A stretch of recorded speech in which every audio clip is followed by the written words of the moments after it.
مکالمہ ہے مریض اور ڈاکٹر کا، ٹھیک ہے۔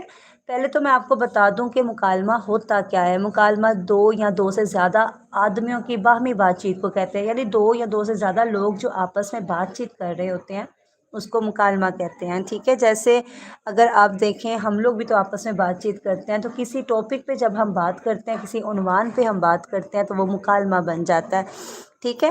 تو اس میں دو لوگ بھی ہو سکتے ہیں، دو سے زیادہ بھی ہو سکتے ہیں۔ اس بات چیت یا گفتگو کے کئی پہلو ہوتے ہیں۔ اسی گفتگو سے ہم ایک دوسرے تک اپنے دل کی بات پہنچاتے ہیں اور ایک دوسرے کے خیالات سے آگاہ ہوتے ہیں، ٹھیک ہے۔ مکالمہ زبانی بھی ہوتا ہے اور تحریری بھی، ٹھیک ہے۔ اسی سے ایک دوسرے کے جوہر و کردار کا پتہ چلتا ہے اور کسی کردار کی شخصیت کھل کر سامنے آتی ہے۔ یہی مکالمہ ڈرامے، ناول اور افسانے کی جان ہے۔ انہی کی کامیابی سے ناول، افسانہ اور فلم